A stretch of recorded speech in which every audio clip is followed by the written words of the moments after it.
we begin to walk again, step by step, moving forward in our soul's journey and in our life. The water wall has separated the waters from the waters, the water of the invisible from the water of the visible, the water from the unconscious to the water of the conscious. And then we come to another arch, and this one has seed pods. Often when I come here and I'm showing people the garden, I will take a seed pod in my hand and say, this is like a seed pod in your life. And often I will pull it off of the vine and hold it for a moment and say, here, you can take this as a symbol to remind you to nurture the seeds in your life. The seed pod. And we continue on the path, and there's not just one seed. Often we will find more seeds. On my left here is a fig tree. Some figs are already beginning to come on, to begin to come into bloom and then become fruit. And we will find multiple kinds of seeds that ultimately become part of this seeding of our soul's destiny. Over here we see fruit trees, orange trees.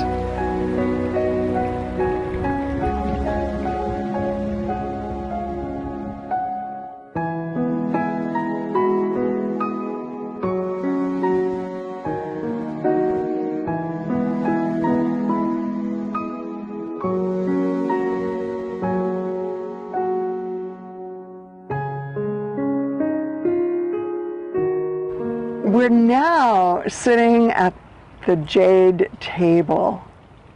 This is the site in the garden where we sit to really receive downloads from beyond the rational mind. We're not trying to make it up with our rational mind.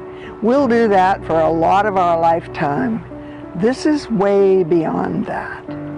And so we access the awareness, the knowing, the divine mind that knows beyond the human mind. One of the ways that we do that is through really paying attention to our dreams. In the book, over and over in different chapters, you hear me listening to my dreams. And I talk about how different parts of the writing came as I was coming out of a dream state. And so, as we sit here at the jade table, this table itself becomes like the drawing board of the divine architect, where we can listen in the stillness, in the silence, in our dreams, in all of the ways that this voice of the invisible can speak to us. And it begins to reveal its inspirations. Downloads come from beyond the rational mind. And out of these, if we scribe them, if we record the voice of our soul, there will be trails to be blazed. There will be amazing gifts. And ultimately, as we move toward manifestation from this realm of timelessness, the details of how to do that will be given to us. This is a time to talk about practices. Spiritual practices are important in our soul's journey. And I want to just briefly mention 3 of them. There's a lot more detail about them in the book. You can go there and take some deep dives into those details. The first spiritual practice is stillness. I used to call it the silence. I don't anymore. It's being able to practice the stillness and allow your heart to come into its fullest knowing, to allow your mind to become quiet, sometimes perhaps speaking with your heart. And that takes us to the second practice. It's a practice that I call right your soul.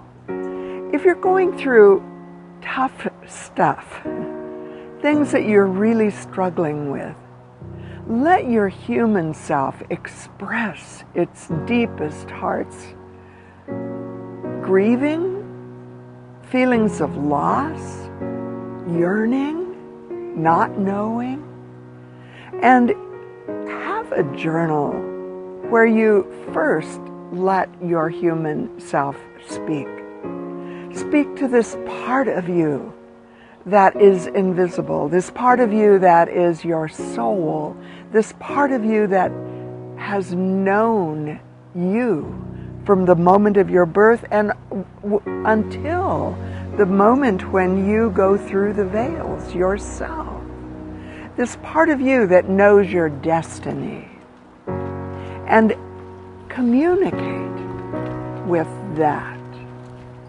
I promise you, your irrational mind, your human mind, doesn't know the voice of your soul. And let your soul speak. It will always be with words of love.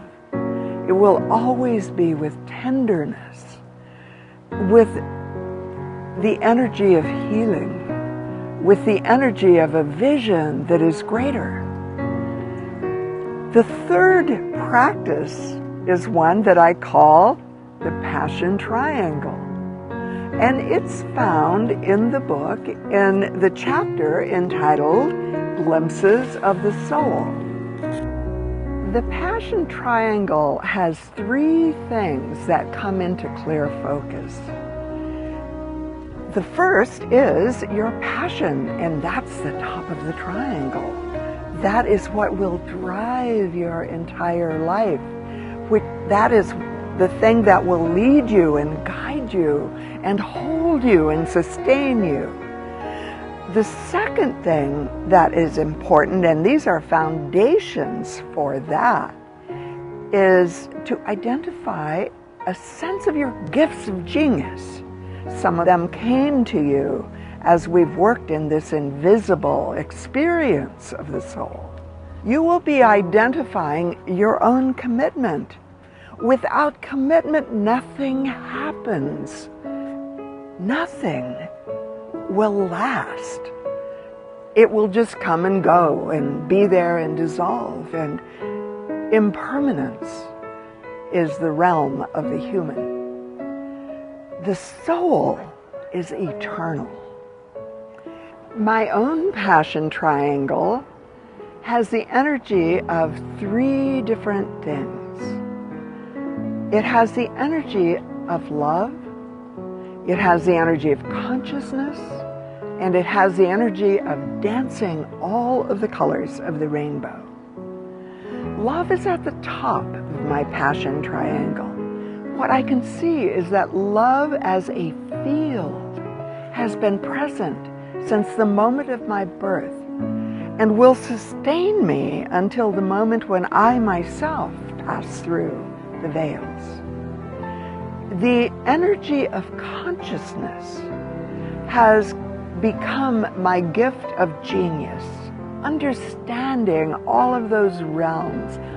The other foundational piece that is on the bottom of my passion triangle has to do with that energy of dancing, all of the colors of the rainbow. I have really loved learning so much, but learning doesn't do it. It only happens when we experience it, when we live it. And so it comes into my life in whatever color it is. I can see it, and I can dance it, and I can speak it. I can know it in my own map of the good, the true, and the beautiful. This is a very, very powerful practice. It will guide you.